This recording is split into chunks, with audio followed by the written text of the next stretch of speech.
All right, we're here with Thomas Schad from USA Today. Tom, appreciate you taking the time to talk about your XFL articles that you had this week. Yeah, thanks for having me on. All right, so let's just get right into it. Take us behind the scenes of your interview with The Rock and Dany Garcia. Um, yeah, I thought it was a really interesting, wide-ranging conversation. I mean, basically the idea was we're at the midway point of the season, kind of take stock, and I think that's what we use for a headline is take stock of where everything stands. And yeah, we touched on a lot of different things. This was my first opportunity to speak with both of them, kind of about some of the reasons that they bought into the league and kind of their longer term strategy behind everything, in addition to kind of some of the more nuts and bolts stuff about this season. So yeah, it was really interesting. We covered a lot of ground. It was about 30 minutes, but I thought it was a really productive chat. Now, did you talk to them on Friday? This was kind of like over a Zoom kind of thing. Yeah, spoke with them on Friday. So I guess the first question is, I mean, your article touched on that there's going to be a season two in the XFL. What was kind of your sense of how things were going between the two of them with the league this year? Yeah, so I think I kind of pushed a little bit, I guess, on that question of whether there would for sure be a season next year. All the signs were pointing to yes, obviously. Their television rights deal with Disney was for multiple years. Obviously, they took whatever it was, 2.5 years to get the league back up and running. Hmm. All of those things kind of pointed to more of a longer term play, which is basically what they said. And I thought the interesting thing was kind of securing dates. The fact that Dany Garcia said that they're securing dates for the combine, they're securing dates for showcases and whatnot, for 2024. That spoke to the fact that they're already, actively making plans for next year. So was this an XFL combine or just being part of the NFL combine world stuff? No. I interpreted it. I did not ask to follow up on that point. I interpreted it as like an XFL combine showcase sort of situation to bring new players into the league.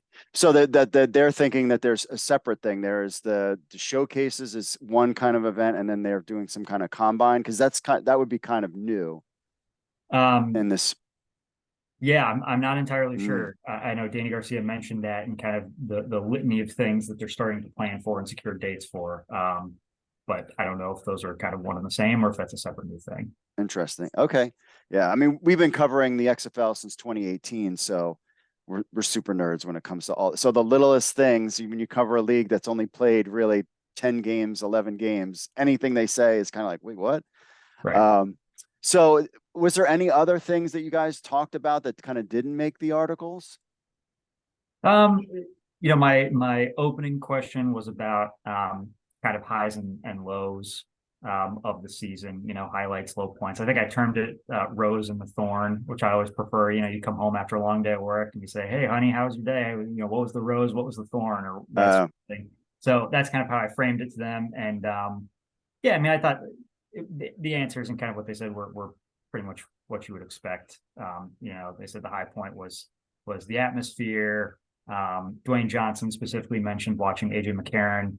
He'd come from behind victory and have his kids come out onto the field, and him getting emotional, talking about this is why he wanted to come to the XFL to actually play and not just sit on the sidelines in the NFL. And to Johnson, that kind of was a culmination or like a representation of why they wanted to create the league. And then low points, they talk about injuries and guys getting cut and whatnot. Pretty much everything else I tried to fit in there in one way or another, at least the broad themes that we discussed in the conversation. he did mention something in your article about the DC energy in the crowd and Audi Field also. Yeah, he was very complimentary of the crowd. He talked about being there for the opening weekend, and it being very, very electric. And he did compare it to some of the college crowds from his playing days, which I thought was interesting. And we kind of went back and forth about part of it is numbers and part of the atmosphere piece is just the rowdiness or the atmosphere of the fans Uh-huh. who are there. And so he's very complimentary of DC in that way. Yeah, so I mean, I'm a season ticket holder, so we go to all the games. We just went to the game last night, even with 12,000 or even 11,000, whatever it was. I mean, the place is electric. Did they talk anything about the beer snake? I mean, DC loves its beer snake. Did they mention anything about that? I actually asked specifically about the beer snake. Uh-huh. Yeah, and that was kind of what sparked that conversation about the atmosphere there. But they were, yeah, very, very impressed. And I think the one piece I did include in the article with Dany Garcia saying that she's very impressed by the beer snake tradition there.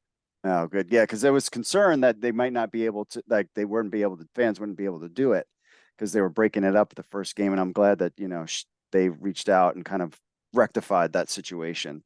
Mhm. Even though the fans do boo every time they put the beer snake rules up, don't throw your cups in anything. But I think that's now part of the tradition too, is to boo when they talk about rules. Sure. So any other hints about season two that they kind of touched on? No, and in fairness, I didn't go too far down the path of asking specifics. I mean, there was just so many things I wanted to touch on. The relationship with the NFL, the relationship with the USFL. We had a separate story come out today Hmm. where I asked about an ad that the USFL has been running that appears to take a little jab at Dwayne Johnson and kind of the XFL in that way. So there was a lot of ground to cover. It didn't get too deep into the weeds for year two beyond just that they're confident that it's going to happen. So let's talk about the USFL piece. Because I hear from both sides of the leagues and they're like, oh, we don't really pay attention to each other. But meanwhile, we know you guys do. When you brought up the USFL and especially that I was surprised that the USFL actually went out and kind of said Hollywood. I mean, what else are you talking about but Dwayne Johnson? But so what was your reaction their reaction when you kind of brought up the USFL and particularly that promo? Yeah, I mean, it's everything that's in the article that we published this morning on usatoday.com, just that they found it funny. And basically the point they made is that, you know, the USFL, is in part owned by Fox, which, and is broadcast on NBC, and, they have connections to Hollywood and to movies. And, Uh, the XFL obviously has connections with Johnson and Dany Garcia, and, they're broadcast on Disney. And basically, I think they just were saying that it's funny because they're all kind of in the same area. They're all in this entertainment business, so to speak. But I did think it was interesting. I mean, you do get the sense that they don't want to um they're not trying to like start beef with one another, I guess is how mhm. I would put it. But they're definitely competitors. And I think there's a recognition that, like, you have this spring football market that for years, has struggled to sustain even one league, successfully. And now you have two of them. And so I do think that's interesting. And I think it's interesting how they answer the question, which again is in the article, by kind of trying to draw comparisons between how the XFL has done things and how the USFL has done things. And they didn't explicitly say, we're doing X and the USFL is doing Y, but in touting the fact that they play home games in each team's, market at a stadium there, and Mhm. that their schedule is designed more closely and tailored more closely to, the NFL schedule, giving players a better chance theoretically to latch on with teams, after the season. I think by drawing some of those parallels, uh, they were kind of tacitly acknowledging that, yes, we are using the USFL as a measuring stick. We're competitors. We're comparing one another, all that sort of stuff. So I do think that's interesting. I think that's moving forward going to be one of the really interesting things, is just to see, especially for the couple of weeks where the two overlap, um, Mhm. what kind of TV viewership each side is drawing, whether one side is kind of drowning out interest in the other, all that sort of stuff. Yeah, I mean, you said in your article that there's 7 times where there'll be overlap, and including you even said like 30 minutes within each other. Yeah, and there are some. I think it's April 16th, which is the USFL's open weekend. They have, I think, a game that kicks off at noon Eastern, and the XFL has a game that kicks off at noon Eastern on a different channel. Uh, So obviously, if you have one on, say, FX and one on ABC or Fox over the air, that's gonna, kind of dictate who gets more viewers. Um, but I do think it's interesting that right around the corner, we're gonna have them very much directly competing with one another for eyeballs. yeah, they cringe when I bring up the term the spring football wars because Dwayne Johnson was in the WWE and they competed with WCW and they always but I mean that's the sense in the alt football space is that that's what everybody's kind of calling it. Yeah, so that's going to be an interesting time too. So as a mainstream sports guy, how is XFL perceived in the outside world? I mean, we're in the kind of what we call the alt football world, where we, it's CFL, XFL, USFL. But how is the XFL being perceived in your circles? Yeah, I think it's a great question. I think it's really interesting, and it's you see some parallels to other spring leagues, be it the AAF back in 2019, I think it was, or the most recent iteration of the XFL in 2020. I mean, I think generally sports fans view spring football as a little bit of a novelty. I think there's a lot of, and we've seen it with the XFL this year, there's a lot of interest in the first week. There's a lot of interest in the rules and what the broadcasts are going to be like. And I think the challenge is always sustaining that over an extended period of time. This year, I think has been particularly challenging because you're trying to go toe to toe with March Madness, right? And so I think Joe sports fan, our average reader per se is going to be more interested in Farley Dickinson, beating Purdue than in an XFL game that was played the same weekend. So I think that is going to be the long-term challenge for the XFL is kind of breaking through there, and for the USFL, breaking through there and kind of getting to a point where it becomes more appointment viewing or more attractive viewing for the casual fan, that it can go head to head with things like March Madness, college basketball, spring training baseball, all that kind of stuff. Yeah, so have you watched any of the games? I mean, are you following the league? Did you follow the league in 2020 or did you follow the USFL at all? I followed the 2020 XFL probably most closely, I'd say, and part of that was just because I was a little bit more involved in coverage and the coverage decisions we were making at the time. Covered a couple games, was a little bit more involved with both the USFL and this version of the XFL. I've tuned in and kind of checked it out, but I would say that I've very much been kind of your Joe sports fan in that way. I'm not watching every game and breaking down film and that sort of stuff. I think the most interesting thing to me, and again, maybe this is a Joe sports fan thing, is just kind of the long-term viability and the overall trajectory of the league, rather than, who wins or loses an individual game, that sort of thing. So what's your take? What do you think, the outcome is in the next 5 years for these leagues? Do you think they merge, one kind of take it? Do you think they both can sustain for 10 years going head to head with each other? Yeah, I mean, that's the multi-million-dollar question, right? I mean, I do think that you're going to have a hard time sustaining both leagues over an extended period of time, whether it's a merger or whether it's one league going belly up, so to speak. I think it's going to be hard, for both to survive 5-10 years or what have you. What happens beyond that, it's really hard to say. I mean, I think the interesting thing in all this is the NFL is just so dominant, and it's so dominant not even during the season, but almost in an equal way outside of the season. You have lots of interest in what's happening at the NFL owners meetings, and there's news within the hour of they're going to let guys wear the number 0 this year, and there's lots of stories and interest, and fans are curious about stuff like that. And I think it's so hard to break through that or compete with that.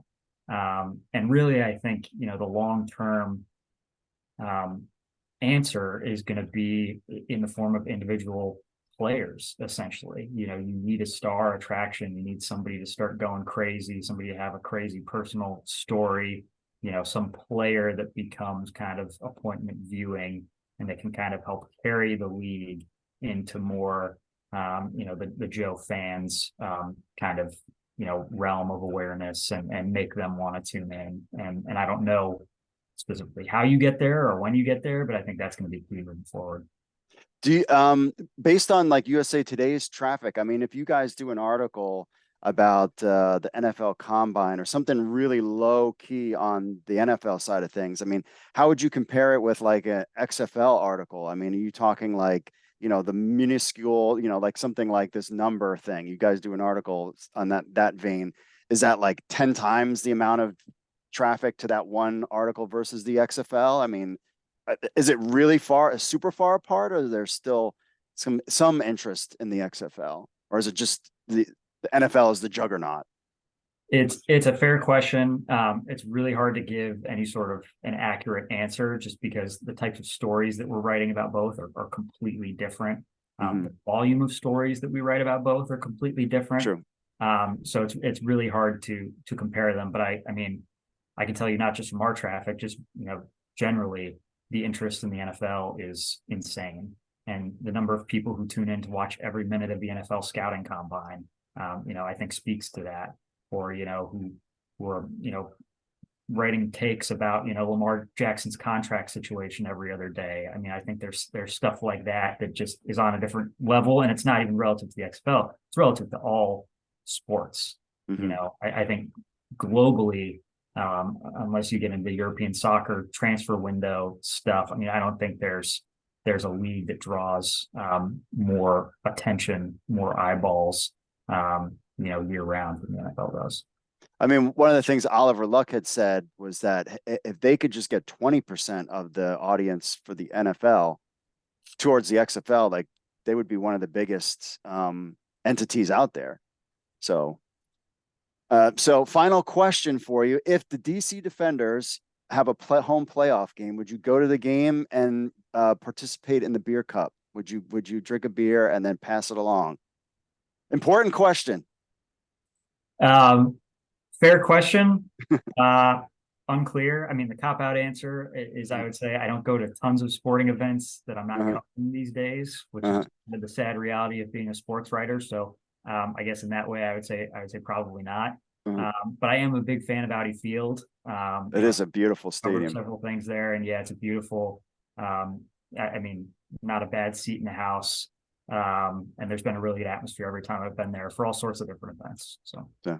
Cool. All right, Thomas, I appreciate you taking the time to hang out with us and talk about your articles, and maybe we'll catch up at the end of the season, kind of get your take on how the XFL performed for their 2023 season. So appreciate the time.